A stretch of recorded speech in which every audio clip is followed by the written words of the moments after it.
Saya ingin membahas 4 hal sebenarnya.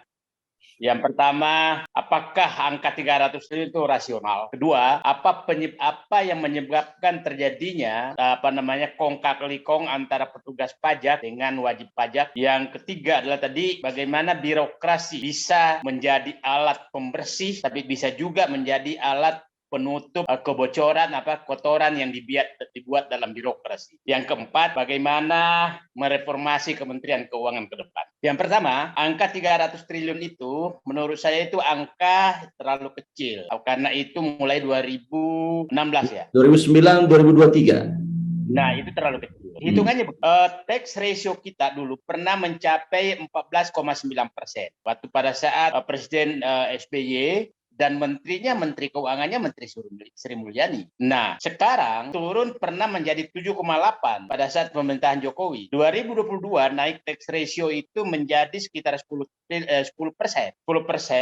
Nah, kita tahu sekarang dengan PDB sudah 18 kembali mendekati 20.000 triliun, maka setiap kenaikan 1% tax ratio itu penerimaan negara bertambah 200 triliun. 200 triliun nilainya. Jadi tidak usah tadi Prof, kita nggak usah pakai data IMF aja lah. Kita pakai data dari otak kita aja. Dengan turunnya tax ratio menjadi sekitar 5% sejak pemerintahan Jokowi, artinya penerimaan negara turun rata-rata. Perkiraan saya adalah ada uang yang harusnya masuk negara tahun lalu itu 1.000 triliun. Karena tax ratio 10% itu menghasilkan pajak itu maksudnya perpajakan ya. Perpajakan itu pajak, cukai, pajak dan bea dan cukai. Nah, itu ada 1.000 triliun yang harusnya masuk negara kalau tax ratio menjadi 15%, tapi tidak masuk negara. Tahun sebelumnya tentunya di bawah itu ya. Jadi per tahun tuh kira-kira mulai 2022 tuh kalau tax ratio tetap 10%, ada 1.000 triliun uang yang harusnya masuk ke negara, tapi tidak masuk. Nah, orang pajak paham betul itu.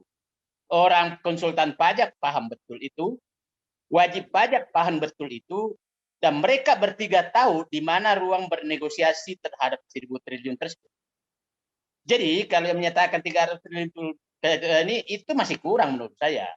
Nah, sekarang angka 1.000 triliun tahun lalu itu beredar di mana? Ya, saya yakin ada di 3 tempat. Ada di konsultan pajak, ada di di wajib pajak kembali, ada yang masuk ke pejabat pajak. Pejabat pajak inilah yang masuk pajak inilah menjadi transaksi ilegal gitu. Tentunya 1.000 triliun tidak masuk semua ke petugas pajak. Nah, karena kita tahu penghasilan mereka berapa, tapi kan dia terima uang dari yang hasil negosiasi terhadap penerimaan negara yang tidak dijadikan penerimaan negara. Problemnya sekarang adalah tadi dikatakan apakah KPK bisa masuk?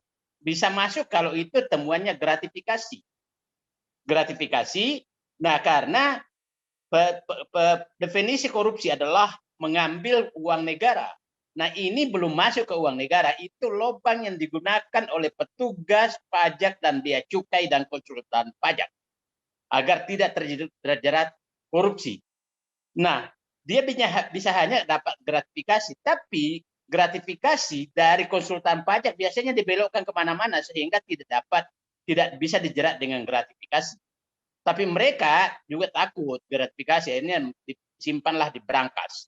Nah, jadi penyebabnya adalah itu. Kenapa ini bisa terjadi? Saya masuk kedua, kenapa birokrasi di Kementerian Keuangan tidak bisa menjadi pembuka aib? Begini, di Kementerian Keuangan itu lengkap sekali. Jadi, memang super power. Penyidik pajak, hakim pajak, itu dibawa Dirjen Pajak. Cukai juga demikian. Jadi kalau ada yang melaporkan, ya teman sejawat semua. Nah, di situ juga konsultan pajak yang bermain semua. Jadi ini berat sekali menginginkan. Jadi saya ketawa kemarin pada saat PPATK, Ketua PPATK datang menghadap kepada tuannya. Pada tuannya saya bilang maksudnya. Kementerian Keuangan itu begini, saya ini 32 tahun dalam birokrasi. Kita menghadapi orang Kementerian Keuangan tuh, kita seakan-akan posisi terdakwa terus di depan mereka. Karena mereka sangat berkuasa. Dia berikan bintang anggaran Anda, maka tamatlah Anda. Dia kesal sama Anda, maka dia prosesnya diperlambat, tamat Anda. Itu memang birokrat yang paling arogan menurut saya dan paling berkuasa. Nah, ini harus dikurangi kekuasaannya. Nanti saya uraikan gimana mengurai kekuasaan.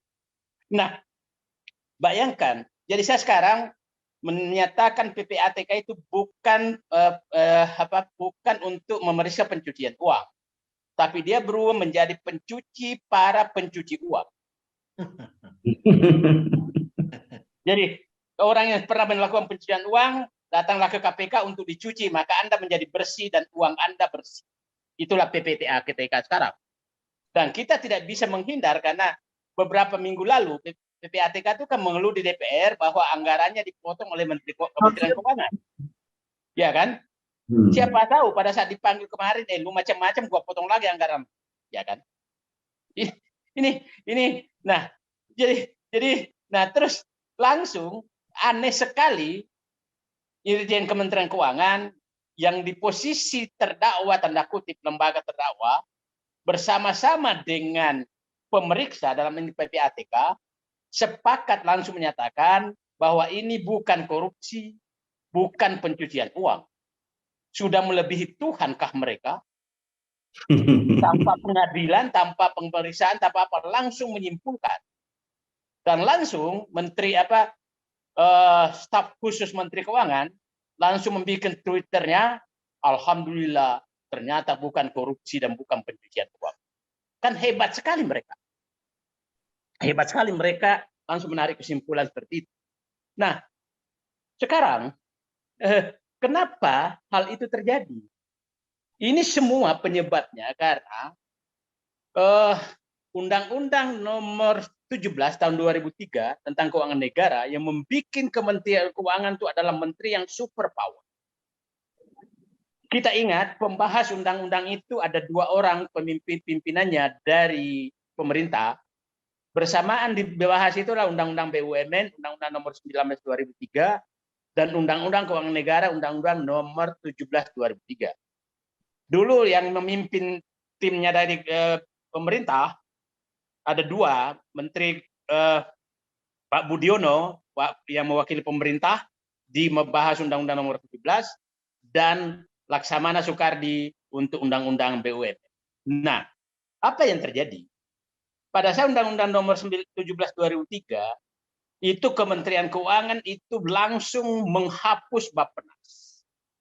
Langsung menghapus Bappenas. Tidak ada peran Bappenas sama sekali dalam penentuan anggaran. Saya Pimpro mulai 87 itu kalau kita memohon anggaran itu harus Bappenas yang menentukan. Sekarang Bappenas hilang sama sekali perannya sehingga kewenangan sekarang ada di 3 hal di Kementerian Keuangan. Perencanaan anggaran, penyetoran anggaran, kemudian penyetoran itu pendapatan negara, evaluasi anggaran, dan bagi-bagi anggaran. Itu ada semua di Kementerian Keuangan. 1 orang, 1 tangan. Nah, ini di negara manapun selalu terpisah.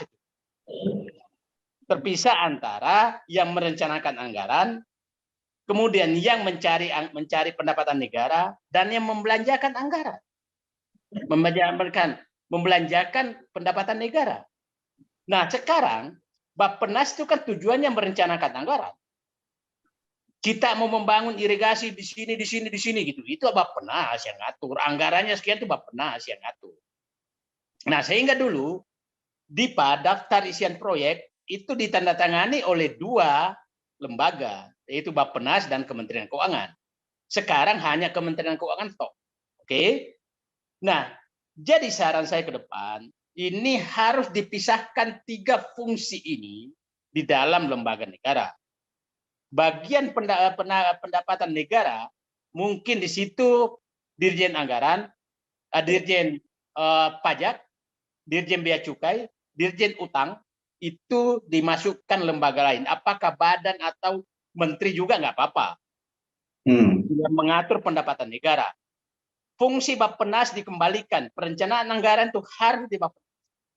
Kementerian Keuangan sebagai bendahara negara, tugasnya adalah membagi-bagi, membelanjakan anggaran yang diperoleh dari lembaga penerima anggaran yang direncanakan oleh lembaga perencana anggaran. Sehingga mereka tidak sangat berkuasa. Nah, jangan heran bahwa apa yang, nah coba lucunya yang dibikin juga itu sangat lucu, bahwa penyidik TPPU adalah Kementerian Keuangan. Padahal yang mencuci uang anak buahnya sendiri. Gimana logikanya? Nah, jadi, karena kita tahu yang merancang semua pelaksanaan Undang-Undang Nomor 2003, Nomor 17 2003 itu adalah Sri Mulyani.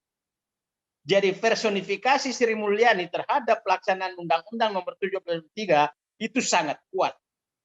Sangat kuat. Ya, karena pada saat itu masuk 2004, Presiden SBY itu baru diberlakukan Undang-Undang Nomor 17 2003 yang merancang semua mulai ini itu adalah Sri Mulyani.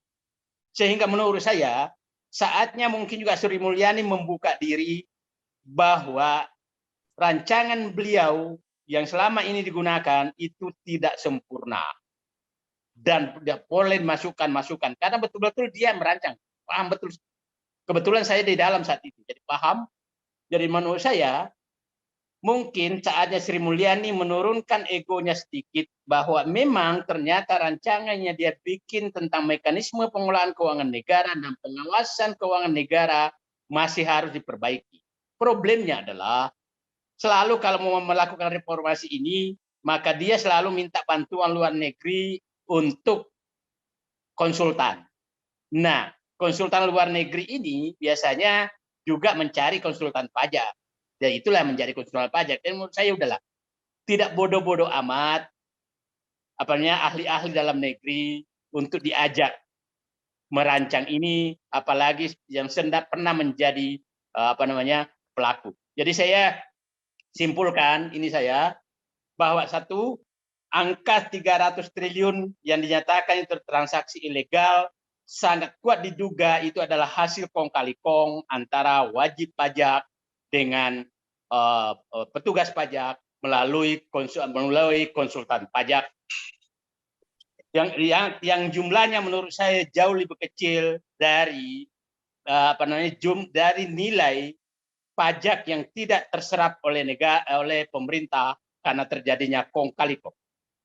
Yang kedua, bahwa kong kali kong ini terjadi karena sistem yang ada di Kementerian Keuangan menjadi sangat superpower karena menyatunya antara perencana, pelaksana, dan pengawas di semua lini, termasuk di perpajakan.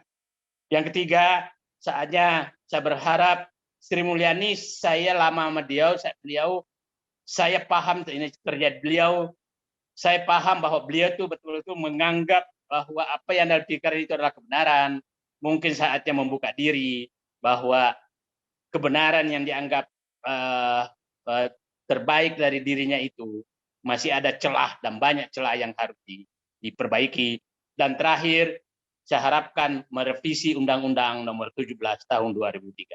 Terima kasih. Assalamualaikum warahmatullahi wabarakatuh.